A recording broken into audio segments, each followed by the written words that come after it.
Tərtərdə qan donduran hadisə baş verib. Dəm qazı 4 nəfərin canını alıb. Hadisə rayonun Kəlbəcərdən olan keçmiş məcburi köçkünlər üçün salınmış Sarov qəsəbəsində baş verib. Bir ailənin 4 üzvü, Rüfət Tağızadə, həyat yoldaşı Əfsanə Tağıyeva, övladları Ümid və Süreyya dəm qazından zəhərlənərək həyatlarını itiriblər. Ailə qəsəbədə ikiliymiş ki, keçmiş məcburi köçkün kimi müvəqqəti məskunlaşıbmış. Hadisədən əvvəlcə qonşular xəbər tutublar. Saat 10-11 radələrində evdən heç kimin çıxmadığını görən qonşular dəmirdən düzəldilən qapını qıraraq mənzilə daxil olub və ailənin 4 üzvünün vəfat etdiyini aşkar ediblər. İlkin ehtimala görə hadisəyə səbəb qaz sobasının borusunda quşun yuva qurması olub. Biz Goranboy rayonu Yuxaraca kəndində qalırdıq. Səhər hardasa saat 9-10 radələri olardı.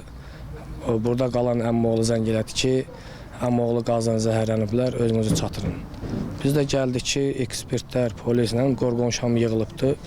İçəri girdik, içəri girəndə baxdıq ki, uşağın biri yerdədir, rəhmətə gedib. Ata-ana bir də uşağın o bir tayda kravatın üstündə. Hal-hazırda yəni elə bildik ki, yəqin ki, qazdandı da. Çünki qaz durbasının içində quş yuva qurmuşdu. Uşağın birinin birinci sinifə gedirdi oğlan, qızdakı az yaşlıya gedirdi. Oğlanın da olardı hardasa bir 30-31-yə yaxın yaşı. Yoldaşının da olardı 25-26 yaş.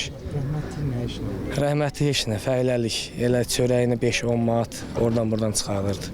Mən bildiyimə görə dəm qazından rəhmətə gediblər, səhərə yaxın olubdu. Düzdür, burada hava biraz səhər-axşam soyuq olur.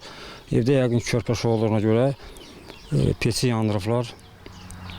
Gecə də indi yatıblar, bilmirlər də yəqin ki, dəm qazından rəhmətə gediblər. Meyitlər tibbi ekspertiza üçün prokurorluğa göndərilib. Onlar yaxınlarının dəfn olunduğu Bəyəmsarov kənd qəbristanlığında torpağa tapşırılacaqlar. Elgün Gəncimsoy, Ayşən Rəhim, Pərviz Allahverdiyev, Bizim Media.